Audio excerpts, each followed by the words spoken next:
था जो कि P2P ट्रेडिंग कर रहा था और in the month of July से सितंबर तक गया एंड उसके साथ फ्रॉड हो गया। जो भी पैसे उतने P2P में आए वो सारे होल्डिंग हो गए। उसमें से कुछ पैसे मुझे भेजे गए, उसके बाद मेरे अकाउंट पे भी होल्डिंग लग गया। अब इसको लेके मैं परेशान हूँ कि फ्यूचर में कोई प्रॉब्लम तो नहीं आएगी।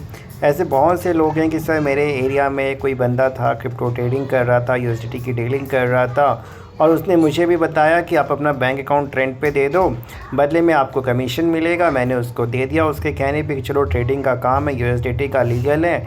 बट अब मेरे अकाउंट फ्रीज़ हो गए हैं, माइनस में बैलेंस चला गया है। मेरे अकाउंट पे कंप्लेन आई हुई है LE साइबर पुलिस के, अकाउंट फ्रीज़ है। तो क्या कोई दिक्कत तो नहीं होगी फ्यूचर में अगर मैं यूँ ही रहने दूँ, या फिर प्रॉब्लम आ सकती है? बहुत सारे लोग परेशान हैं। ऐसे बहुत सारे लोग हैं जो कि ये मनी ट्रांसफ़र का काम हो या क्रिप्टो बाइंग सेल का काम हो, तो आपको समझना है कि आम तौर पे जो बाइनेंस में P2P आप कर रहे हो उसमें जो भी लोग आपसे USDT ख़रीद रहे हैं महंगे दामों पे, वो साइबर ठग है। जो पैसा आपको दे रहे हैं वो ठगी का पैसा दे रहे हैं, जिसकी वजह से ऑब्वियस है कि अकाउंट पे कंप्लेन, फ्रीज़, होल्ड, लीन का आएगा, पुलिस का नोटिस आएगा, बैंक को आएगा, फिर आपको आएगा, पूछा जाएगा क्यों पैसे आए, कहाँ से। उन्हें क्या पता पुलिस वालों को कि आपने कोई USDT सेल किया है।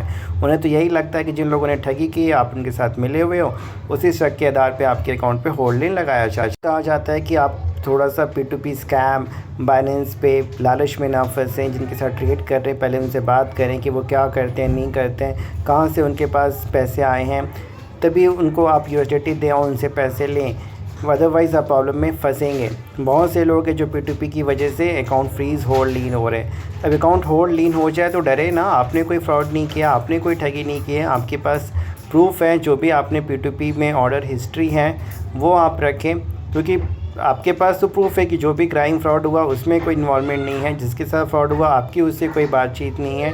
पैसे आमतौर पे जो आते हैं वो सेकंड, थर्ड लेयर पे ही आते हैं। बहुत ही रेयर केस में कि फ़र्स्ट लेयर में अकाउंट फ्रीज़ हो जाए, यानी जिसके साथ ठगी हुई उसने डायरेक्टली पैसा आपके अकाउंट में डाल दिया, तो उस केस में फिर थोड़ी दिक्कत ज़्यादा होती है। डायरेक्टली FIR होता है, डायरेक्टली आपकी जवाबदेही होती है उन पैसों को लौटाने की। अदरवाइज़ अकाउंट होल्ड, लीन, फ्रीज़ हो गया है P2P की वजह से, डरे ना, परेशान ना हो। आपने कोई फ्रॉड नहीं किया है। अगर आपके अकाउंट में होल्ड अमाउंट है और ज़्यादा पैसे फंसे नहीं हैं तो उसको लेके भागा दौड़ी करने की ज़रूरत नहीं है। अकाउंट होल्ड है, लीन है, बैंक का मैसेज आया है, तो क्या करें? फ्यूचर में कोई दिक्कत तो नहीं होगी, पुलिस तो घर पे नहीं आएगी, नोटिस तो नहीं आएगा, गवर्नमेंट जॉब में तो दिक्कत नहीं होगी, SBI का अकाउंट है, बहुत सारी चीज़ें मन में दौड़ती हैं। अगर आप भी ऐसी किसी प्रॉब्लम से फेस कर रहे हैं, पता नहीं था, आप बेकसूर हैं, डरे ना, परेशान ना हो। जो भी मैटर है, पुलिस का नोटिस है, जो भी मैसेज मिला है, आप हमें व्हाट्सअप करें, हेल्प लें, अपना समय, पैसा और मानसिक परेशानी बचाएं।